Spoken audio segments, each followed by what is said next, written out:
ভিডিওতে ছোট ছোট মিষ্টি কুমড়াগুলো দেখে কি আপনাদের কিউট লাগছে না? আমি যখন এটা প্রথম তৈরি করলাম আমার কাছে তো অনেক কিউট লেগেছে। সুপ্রিয় দর্শক, আসসালামু আলাইকুম। আজকে আমি এই মজাদার মিষ্টি কুমড়া পুলি পিঠা রেসিপি নিয়ে আপনাদের সামনে হাজির হয়েছি। এটা যখন আমি প্রথম তৈরি করলাম আমি তো এর দিকে তাকিয়েই ছিলাম। এটা দেখতে এতটাই কিউট ছিল। এটা দেখতে যতটা সুন্দর খেতেও ঠিক ততটাই মজার হয়ে থাকে। আপনারা একবার হলেও বাসায় ট্রাই করবেন। তাহলে চলুন কথা না বাড়িয়ে আমরা এই পিঠাটা তৈরি করে ফেলি।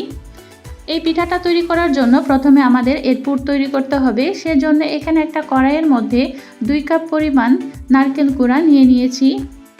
এখন এখানে নিয়ে নিলাম স্বাদ মতো গুড়। আপনারা আপনাদের টেস্ট অনুযায়ী মিষ্টিটা ব্যবহার করবেন। দিয়ে দিলাম ফ্লেভারের জন্য 2টা এলাচ। এবার ভালোভাবে সব কিছুকে মিশিয়ে নিচ্ছি। এ পর্যায়ে চুলাটা আমি ধরিয়ে নিলাম। চুলার আঁচ মিডিয়াম লোতে রেখে আমাদের এই পুরটা তৈরি করতে হবে। কিছুক্ষণ নাড়াচাড়া করলেই দেখবেন গুড়টা গলতে শুরু করেছে। যখন এই পুরটা ঠিক আঠালো হয়ে যাবে সে পর্যায়ে এখানে আমাদের আরেকটা উপকরণ দিয়ে দিতে হবে।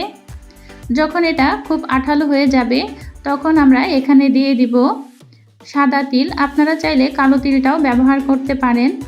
এখানে 2 টেবিল চামচের মতো সাদা তিল দিয়ে দেওয়া হয়েছে। এখন তিলটা দেওয়ার পরে নাড়াচাড়া করে আমাদের এই পুরটা নামিয়ে নিতে হবে। আমাদের পুরটা একদম রেডি। এখানে নারকেলের পুরটা নামিয়ে নেওয়া হয়েছে। এখন অপর পাশে আমরা এখন আটার কাই তৈরি করব। সে কারণে এখানে পরিমাণ মতো পানি দিয়ে দেওয়া হচ্ছে। পানিটা যখন গরম হয়ে আসবে তখন এখানে চালের আটা দিয়ে দিতে হবে। প্রথমে দিয়ে দিতে হবে স্বাদ মতো লবণ। লবণটা দিয়ে একটু পানির সাথে নেড়ে মিশিয়ে দিতে হবে। এবার ভালোভাবে পানিটা যখন ফুটে উঠবে তখন এ পর্যায়ে দিয়ে দিতে হবে চালের আটা। সবগুলো দিয়ে দেওয়ার পরে এখন এটা মিডিয়াম লো আঁচে রান্না করতে হবে। 2 মিনিটের মতো ঢাকনাটা খুলে এটা রান্না করতে হবে। তারপরে এটা ঢাকনা দিয়ে রাখতে হবে আবারও 2 মিনিটের মতো। 2 মিনিট পরে আবার ঢাকনাটা খুলে খুব ভালোভাবে এটা নেড়ে দিতে হবে। পানির সাথে সবগুলো আটাকে মিশিয়ে নিতে হবে। সবগুলো মেশানো হয়ে গেলে একটা বড় সাইজের বলের মধ্যে এগুলো নামিয়ে নিতে হবে এবং কুসুম গরম থাকতে এটা হাতের সাহায্যে খুব ভালোভাবে ময়ান দিতে হবে। ময়ান দিয়ে একটা ডো তৈরি করে নিতে হবে। আমাদের চালের আটার ডো একদম রেডি। এখন এখানে আমাদের রং মেশাতে হবে। এখানে আমি জর্দার রং ব্যবহার করছি। অল্প একটু জর্দার রং দিয়ে খুব ভালোভাবে আবারও কায়ের সাথে মিশিয়ে নিতে হবে। কিছুক্ষণ একটু ভালো মতো মাখানোর পরেই কালারটা সবগুলো আটার সাথে মিশে যাবে। এবার অল্প অল্প করে নিয়ে বলের মতো তৈরি করে নিতে হবে। বলের মতো তৈরি করে নিয়ে একটা বাটি তৈরি করে নিতে হবে। এই বাটির ভেতরে আমাদের পুরটা দিয়ে দিতে হবে।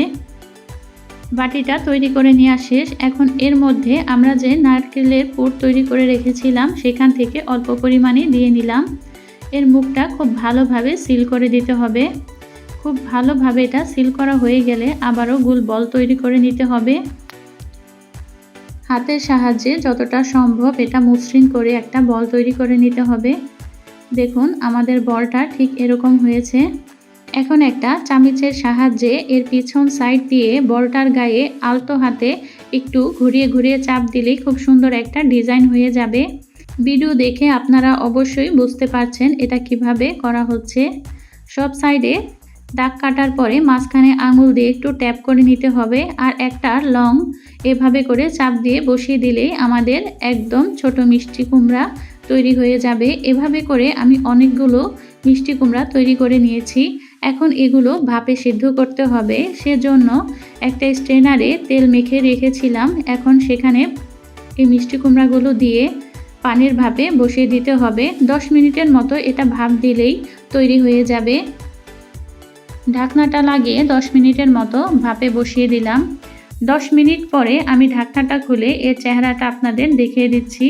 মাশাআল্লাহ, দেখুন আমাদের ছোট কিউট মিষ্টি কুমড়াগুলো একদম রেডি। এখন এটা গরম গরম পরিবেশনের পালা। দেখুন মাশাআল্লাহ করে আমাদের পিঠাগুলো দেখতে অনেক ভালো হয়েছে। আমি একটা ভেঙে দেখাচ্ছি এর ভেতরটা কেমন হয়েছে।